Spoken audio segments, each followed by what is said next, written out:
The mansion was silent until a maid burst through the front door, carrying the billionaire's son in her arms, heading straight for his prized Ferrari. What happened in the next 10 minutes would shock the entire city. Grace's gloved hands trembled as she adjusted the straps on little Ethan's sandals. The boy, only 5 years old, sat slumped at the breakfast table, his usual morning chatter replaced by unsettling silence. "Ethan?" she asked softly, but there was no response. She touched his cheek and felt the heat radiating from his skin. "Sweetheart, can you hear me?" He blinked once, then his head drooped forward, his small body going limp. "Ethan!" Grace caught him before he hit the floor, panic surging through her. His lips were tinged blue, his breath shallow. The mansion felt like it had swallowed her screams. The cook was in the guest house, the butler out on errands, and the emergency intercom had been under repair all week. She dialed the estate's emergency number, voicemail. She tried 911. The operator's voice was calm but devastating. 12 to 15 minutes. She looked at Ethan. He didn't have 12 minutes. Her eyes darted toward the driveway, where a gleaming yellow Ferrari sat under the soft drizzle beginning to fall from a gray sky. Nicholas Wexler, her billionaire employer, treasured that car more than anything, and she was never allowed near it. But none of that mattered now.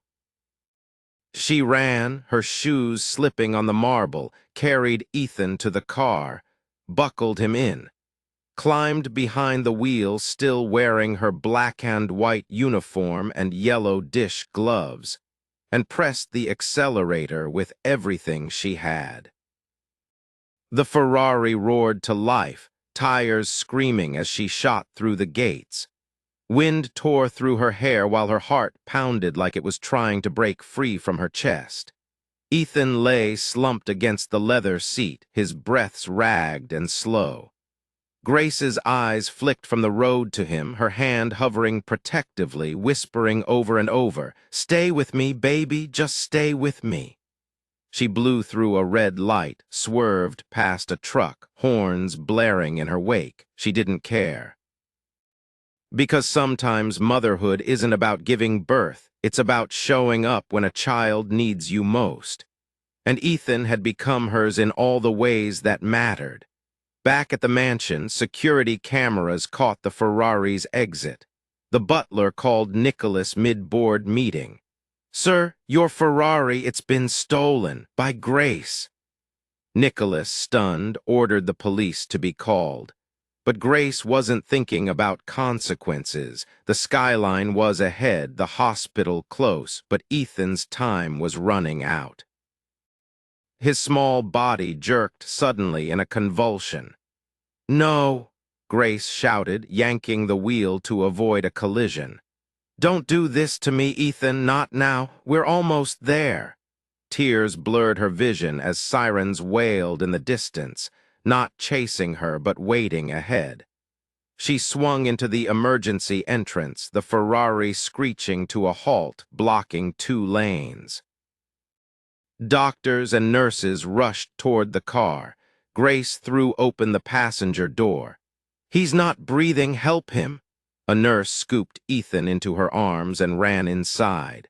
Another froze for a second, staring at the sight of a maid in yellow gloves behind the wheel of a Ferrari. But before questions could be asked, a police officer arrived, his voice commanding, "Ma'am, step out of the vehicle, hands where I can see them." Grace obeyed, her legs trembling, her voice barely a whisper. "I didn't steal it." "I saved him." The officer cuffed her anyway. As she was led toward the patrol car, she glanced back in time to hear a nurse shouting, "If she hadn't brought him in now, he'd be gone." Minutes later, Nicholas Wexler stormed into the hospital, his anger sharp as the click of his polished shoes. "Where's my son?" he demanded at the front desk. "Trauma room 2, the nurse said. "He wasn't breathing when he came in. Your maid brought him." Nicholas froze. "Where is she?" in custody. But when he reached the glass window and saw his son lying pale but alive, hooked to oxygen and monitors, everything inside him shifted. The doctor approached. "Mr. Wexler, your son had a sudden, severe allergic reaction. It's rare and aggressive. If he'd arrived even 5 minutes later." He didn't finish. Nicholas understood. The doctor added, "He's going to be okay because someone got him here in time." Nicholas followed the officer to a holding room where Grace sat, wrists bound, her uniform streaked with sweat and dust. She looked up, her face blotched with tears. "I didn't mean to steal it," she said, voice trembling. He stopped breathing. "I called, but no one answered. The ambulance was too far. I buckled him in and talked to him the whole way. I just—" "Stop," Nicholas said softly. She blinked. "You saved him," her breath caught. "Is he okay?" "Because of you," he replied. Nicholas turned to the officers. "Take the cuffs off." They hesitated but obeyed. Grace rubbed her wrists, ready for the words she expected next, that she was fired. Instead, Nicholas looked at her for a long moment and said, "I'm promoting you." By the next morning, the story had exploded across headlines. Maid saves millionaire's son in Ferrari hospital dash. Real-life hero housekeeper risked everything to save child.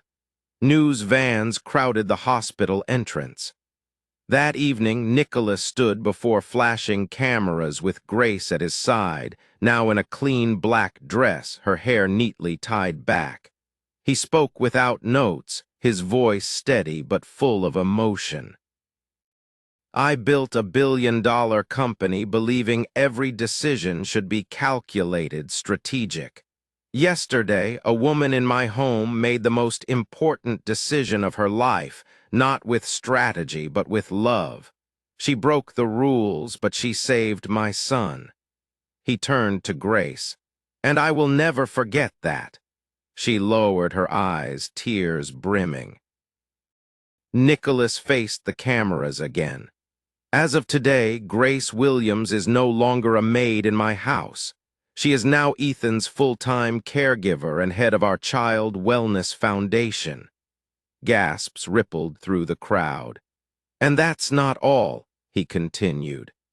"I've donated $5 million to launch the Grace Initiative, a program providing emergency training for household staff nationwide. Because every second matters and no one should be punished for saving a life." The press erupted with questions, but Nicholas silenced them with one last statement. "If you have someone cleaning your floors or caring for your children and you think they're beneath you, you're the one who needs help. I nearly lost my son before I realized the most important person in his life wasn't in my boardroom.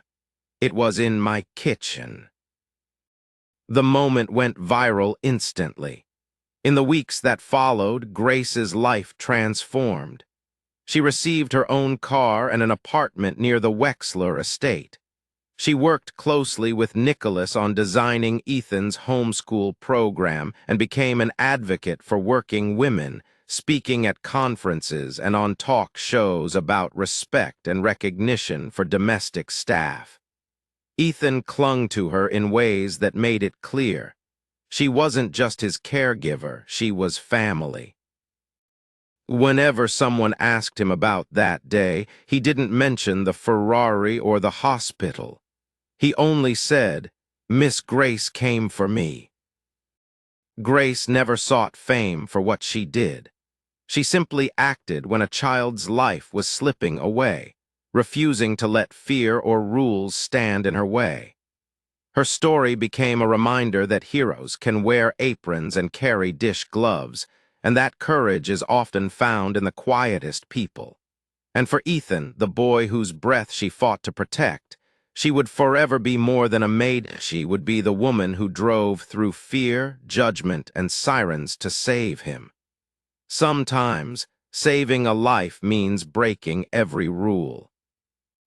Grace didn't think about the consequences. She thought about the child. If this story touched your heart, give it a thumbs up so more people can hear it. Subscribe for more true, emotional stories that will keep you listening to the very end.